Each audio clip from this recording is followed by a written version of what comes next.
Hey guys, what's going on? Courage here, bringing you another video here today. Today's a video I'm very excited about because it's a question I get quite often, and it's, Jack, Courage, how are you so calm and composed when public speaking? It's something that I got from fraternity brothers, it's something that I got from peers in classes, and a lot of you guys have asked me questions about it, so I wanted to kind of dive into what really helps me when doing public speaking, as well as what you can do to improve here in your everyday life. Public speaking is something that everybody has to do at some point, so you might as well do it the best you can, because it really can give you that confidence boost you need to kind of push out and try the things in your life that you may not have done before. So I'm going to play a quick game of FFA here while talking about these few things that I've written down here. Should be an interesting live commentary. I'll see you guys in the game. Damn, you see that? Ooh, Papi. Ooh. Ooh, Papi. Damn, dude, you looking sexy, mommy.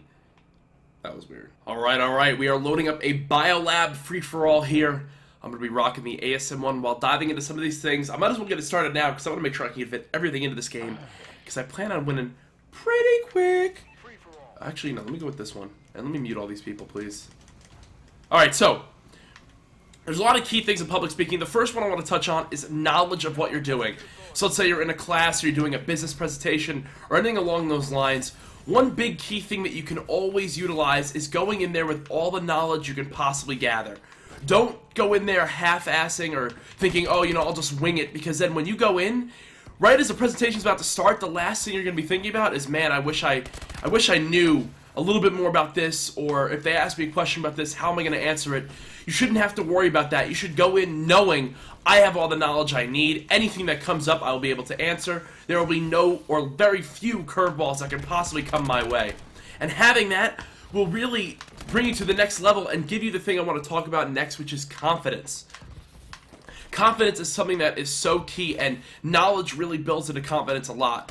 Confidence is knowing that, you know what, I have the floor here. I shouldn't be worried about any of these people in the room, because, to be honest, a lot of them are irrelevant to me.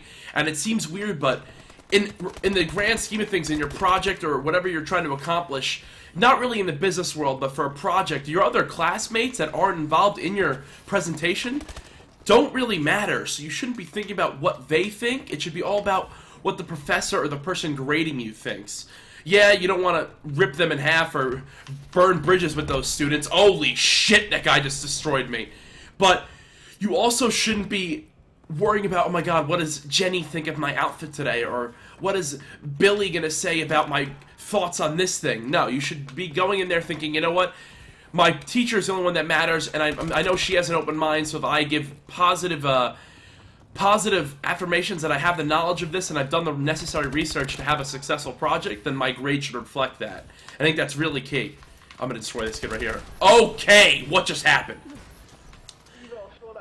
But then also, you have to realize that the confidence part comes in clutch too, because if you're doing your presentation and you miss a part, or you accidentally flub a slide in some way, or you miss a line here that you thought would be key, you don't have to worry about what the others are thinking, because they didn't even know that that line was supposed to be there. It's like when people do a play. When you go and see Hamlet or whatever the hell that play, I don't even know what that play even is. Why would I give that as an example? When you go there for that, and if they mess up a part, nobody knows that. Okay, it was behind me. Nobody knows that you guys mess up parts, so you shouldn't freak out. You should just keep going with the play as you normally would. I haven't looked at my radar once. Okay, oh god. So that shouldn't be a thing. You shouldn't be thinking about, oh god, I missed a line there, or I messed up a word. You know, everyone has little stutters when they speak at times. Like, don't overthink on that, because you want to keep killing that awesome presentation you got ready to go. I'm going for the beatdown, baby. Let's go. I'm doing huge things right now. Then there's other things that really contribute to it.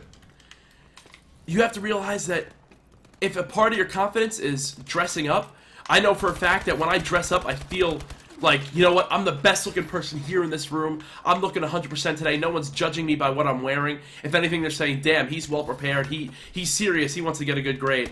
So if I'm going into a presentation, especially a business presentation, the last thing I want to be wearing is gym shorts and a t-shirt. I want to go in there wearing, you know, maybe a button down, maybe even a suit and tie. Just make sure that no matter what, you're the best looking person in that damn room, and you reflect that in your presentation. Also, as I mentioned before, realize that very few people's opinions matter. Now, if it's a business presentation and you're there for a job or trying to get a proposal across, then yes, the people in the room, their opinions matter. So you want to make sure you cater to them. But at the same time, if you're in a student presentation or a college course, man, I don't know anybody in my college classes. They don't matter to me. Like, I shouldn't care if they love or hate my presentation. All that should matter is that the professor thinks I met all his guidelines and I surpassed it with flying colors. Okay, I just missed every bullet there. Then, other smaller things but can really be key contributors are stand tall. When you're in there, don't slump over. Have a smile on your face. Know that, you know, you're going to come out of this a better person. Everyone in the room is going to appreciate your project to a certain extent. And, oh no, I almost turned on him. I was using the sack threes, dude. I got a nice sack. What? Project your voice. Don't go in there. Don't go in there talking like this. It's not going to do anything for you. People are going to lose interest. You want to go in there, hey guys, what's going on? Courage here. Just like any caster or person does, because you want everyone to be interested. You don't want people to be like, man, this sucks. I can't wait for it to be over. You want them to be just as involved in what you're saying as you are in what you're saying.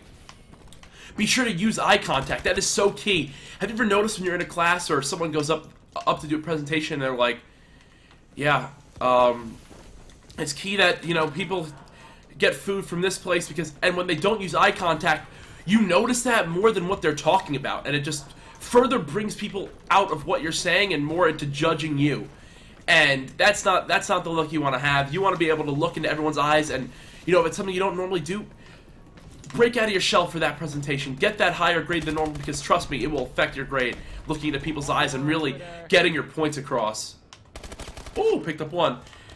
Don't move around. It's very distracting when you're going back and forth like this, or when you're just doing something that would bring the viewer's eyes from what you're talking about and what you're getting across to what you're doing with your motions. Now, hand gestures are a little bit different. You don't want to be like this all the time, but you want to be able to emphasize your points there. I won that FFA 30 and 19. I'm not even looking at the radar. I'm just talking about points here, about public speaking. So you want to not move around. It gets very, very annoying when you see someone pacing back and forth or walking across the stage and stuff like that. It just drags your attention away. Finally, don't hand out pamphlets, because that can also bring the viewer's eyes down, get them interested in this instead of what you're talking about.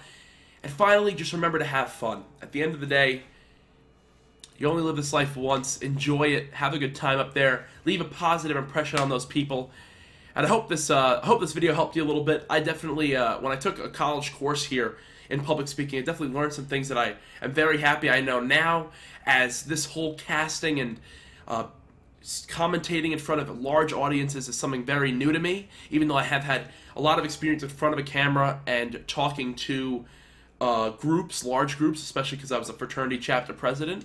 Those are all things that I've been able to utilize as experience to help bolster my casting background. So if you liked the video, please be sure to give it a like, and also hit that subscribe button. Hopefully we can hit 500 subscribers by the end of February. It'll be a tough push, but I think we can make it. Also, be sure to leave any comments you have here in the comment section below, or questions, I mean. If you're wondering, you know, how can I improve this, or what should I improve on here, or tweet me anything you have also at AYY_courage. Outside of that, guys, I don't really have an outro, so